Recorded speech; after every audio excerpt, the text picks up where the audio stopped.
Hospitalier, a mere cog in an order with a higher purpose, to travel the lands of Tamriel in places of war and strife, to act as both peacekeepers and to pick up the pieces which destructive conflict leaves behind.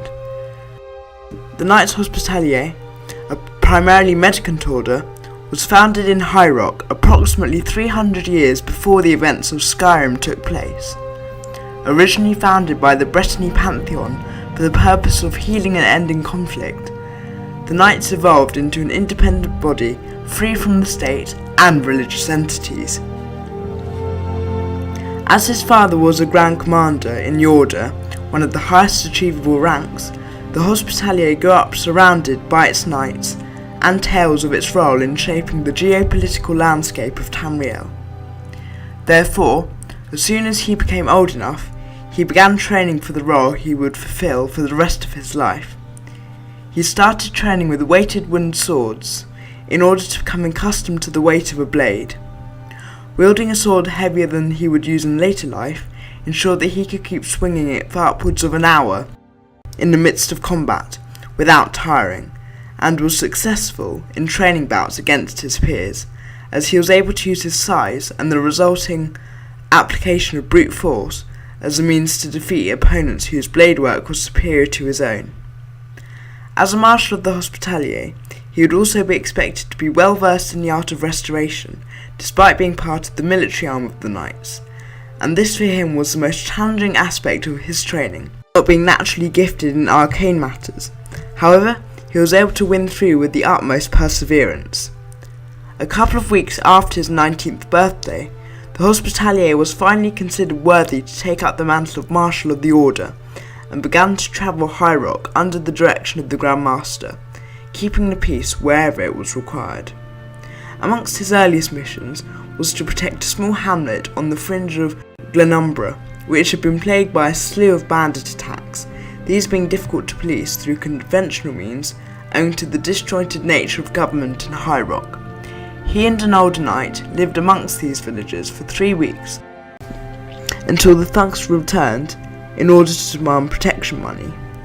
The incomers were greeted with the same downcast eyes, the same looks of resignation and anger barely held in check by the villagers, and so suspected nothing, as the bandit chief and 4 lackeys filed into the largest building in the village, where the business was to be conducted with the priest, the man with the most authority.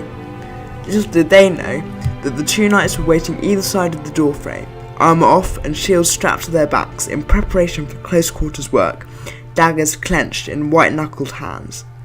As the last of the 4 stepped into the brightly lit room, the carnage began in earnest.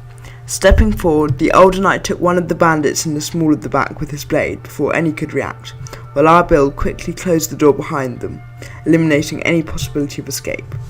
The 3 who faced the knights were not simply thugs, but cunning, if not intelligent warriors, well protected by plate armour and carrying weapons in which they were well versed. Quickly unslinging his shield, the Hospitalier charged towards the bandit chief, who was in the process of hurriedly getting up from his chair when he was caught in the face by the boss of our build's shield, crucially keeping the most formidable opponent out of the conflict for the next half minute or so.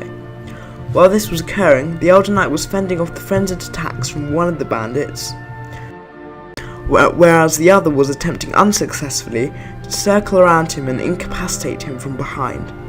This was the moment where the previously auspicious fortunes of the pair took a turn for the worse, as the bandits who were waiting outside grasped the levity of the situation, and finding themselves unable to enter through the door, fired an arrow through one of the windows. All the warning the older knight had was the musical sound of smashing glass before an arrow pierced his side.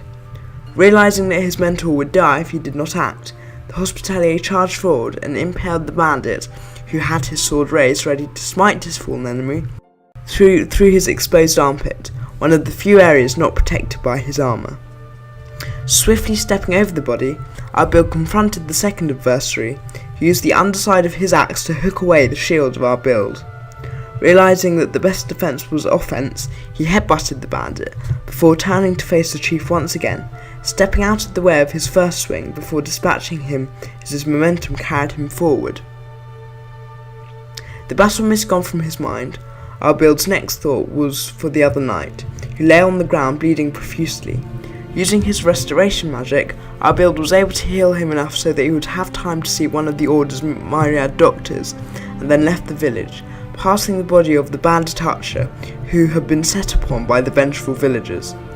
After this triumph, he was sent on similar missions for the next 15 years until he rose to the rank of Grand Commander, the same rank his father had achieved. With the outbreak of war in Skyrim, it became apparent that the skills of the Knights Hospitalier would be required abroad, so he and an assortment of knights and doctors left for the border, before separating upon reaching the province. After a couple of months, however, our build was captured as he was found by a dozen Imperials healing a fallen Stormcloak officer.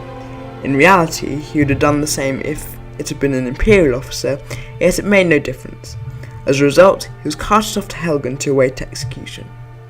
From there, your story begins. The stat spread for this build is 25% Magicka, 35% health and 40% stamina, as you will need to use healing spells on both you and your allies for more difficult enemies, as well as requiring a fair amount of stamina for charges, power bashes and power attacks. The main skills you will need are one-handed, all of armsman, power attacks and blade attacks. The main skills you will need are one-handed, all of armsman, power attacks and blade attack perks, block for your shield. You must also invest in all 5 ranks of the first perk of both light and heavy armour, as you will be wearing the Blade's helmet and Falkreath Guard's uniform to match the chainmail of the real-life Hospitalier, and be carrying the Blade shield, as well as a Skyforged steel sword. Your standing stone for this build being the Warrior's Stone. The quest requirements are the main quest and the Blessings of Nature quest. Note that I do not advise the Civil War quest line, as the Hospitalier must remain equally open to both sides as a peacekeeper. Thank you very much for watching, see you next time with another video.